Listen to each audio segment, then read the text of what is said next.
Este es un mando de Nintendo 64. No está en mal estado externo, pero se puede ver que el joystick tiene un problema, y es que tiene mucha holgura.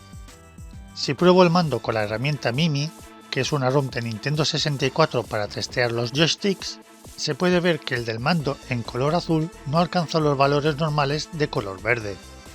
En este vídeo voy a mostrar dos formas de solucionar el problema y cómo se compara esta solución con mandos modernos. Para arreglar el mando hay que desmontarlo.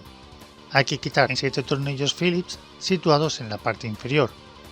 Mientras los quito, os recuerdo que he activado la opción de miembros del canal con la que podréis obtener ventajas exclusivas y me apoyaréis para que siga reparando y modificando consolas.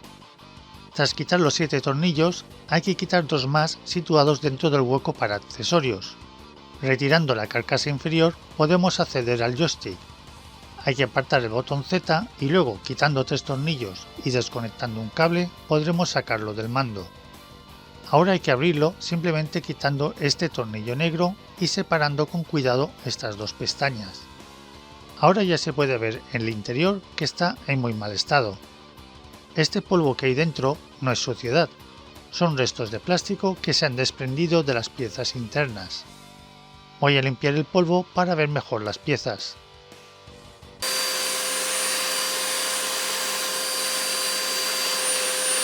Con las piezas limpias se puede ver que los engranajes del mecanismo están gastadas.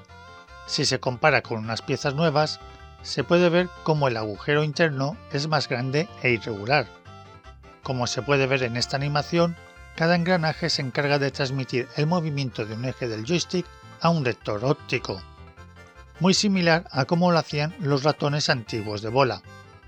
Pero para transmitir bien el movimiento, las piezas tienen que estar bien ajustadas. Si tienen desgaste, se produce una holgura que reduce el rango de movimiento que es capaz de detectar el joystick. Este desgaste se produce solo por usar el mando. Para solucionar el problema hay que cambiar los engranajes por unos nuevos y también es recomendable cambiar la cazoleta.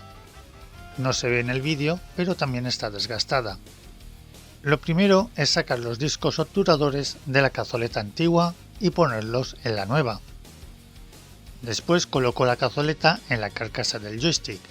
Voy a engrasarla con un poco de lubricante de teflón. Esto es importante, el lubricante tiene que ser de silicona o teflón. Otro tipo de lubricante dañaría los plásticos. Ahora pongo lubricante en el interior de los engranajes, ya que es la zona que más rozamiento sufre. También en la palanca del joystick, que roza con los engranajes. Introduciré la palanca por el agujero de la carcasa superior, haciendo un giro de 90 grados cuando haya introducido un poco para que pase completamente. Por dentro de la carcasa colocaré el muelle de retorno y encima el soporte de plástico. Para sujetar el conjunto pasaré el engranaje pequeño por la palanca del joystick y lo giraré 90 grados para que quede sujeto. Colocaré el engranaje grande en la cazoleta y cuando vaya a poner la parte superior del joystick me aseguraré de que la punta de la palanca coincida y encaje con el hueco del engranaje grande. Colocaré las dos partes hasta que se cierren completamente las pestañas. Solo quedará asegurar las mitades con el tornillo que las sujeta. Ahora se puede volver a colocar el joystick en el mando sujetándolo con sus 3 tornillos, volviéndolo a conectar a la placa y colocando de nuevo el botón Z. Ya solo queda colocar la parte inferior del mando en su sitio y asegurarla con sus 9 tornillos. Tras volver a probar el mando, se puede ver que hay una mejora respecto a la prueba anterior. Sigue sin estar perfecto, pero el joystick ya no tiene holgura y el rango de valores de su posición es mucho mejor. Pero cambiar los engranajes no es la única forma de arreglar el joystick. También es posible cambiarlo por completo. Este repuesto no funciona con engranajes y sensores ópticos, sino con potenciómetros como los joysticks actuales. Así que solo hay que desmontar el mando y cambiar el joystick viejo por el nuevo. Al hacer el test parece que el joystick da resultados muy buenos, pero viendo las muestras individuales se puede ver que el rango de posiciones está lejos de ser el ideal. Además, noto el tacto algo tosco comparado con el mando con los engranajes cambiados. Es decir, reemplazar los engranajes da mejor resultado que usar un reemplazo del joystick. pero a fin de cuentas se trata de un mando con 30 años de antigüedad y quizás sea mejor probar uno moderno. Empezaré por este clon chino, que ya de entrada puedo decir que es malo. El aspecto exterior es bueno, la verdad, pero alguien tuvo la gran idea de poner un hexágono en el joystick en vez de un octógono. Probado el mando con el test, se puede ver que el resultado es muy irregular y además está muy saturado. En las muestras individuales se ve que es muy poco preciso e irregular. No es nada recomendable la compra del mando, excepto si lo que quieres es un repuesto de carcasa para un mando en mal estado. Para eso va muy bien.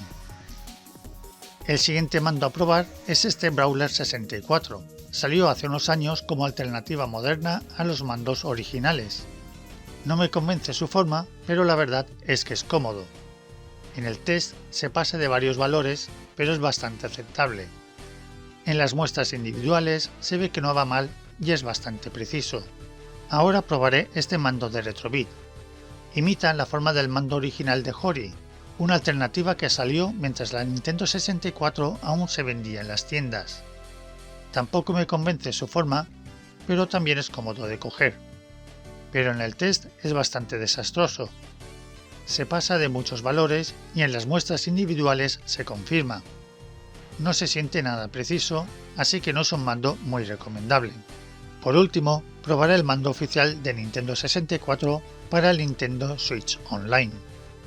Es un mando inalámbrico sin conexión de cable, así que para poder usarlo en la consola me ayudaré de este adaptador Bluetooth que es posible encontrar muy barato en AliExpress. Os dejaré un enlace en la descripción por si os interesa. Es muy fácil de usar. Se conecta en el puerto de mando, se enciende la consola y se pulsa el botón de emparejar del mando de Switch Online.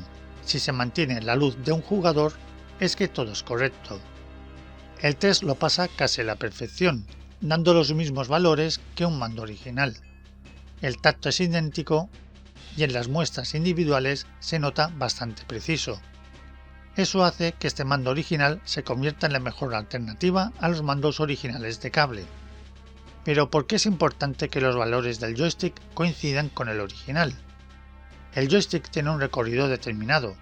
Si los valores del joystick alcanzan el máximo antes de llegar al final del recorrido, se hace más difícil mantenerse en unos valores concretos. Es decir, se está perdiendo precisión. Y un joystick poco preciso puede arruinar la experiencia de juego. Aun con todo, no es una mala idea disponer de un mando moderno que no sea preciso. Como se ha podido ver, el joystick original tiene un punto débil y es el uso continuo que hace que se desgaste mucho, especialmente en juegos que requieren de movimientos rápidos de joystick como el Super Smash Bros. O algunos minijuegos del Mario Party. Con esos juegos es buena idea usar un reemplazo moderno que no sufra tanto el desgaste de uso, y reservar el mando original para juegos más tranquilos o que requieran de más precisión, como los juegos de disparos en primera persona, los juegos de conducción o los que usen un cursor. En esos juegos un joystick original nos dará la mejor experiencia. Gracias por ver el vídeo.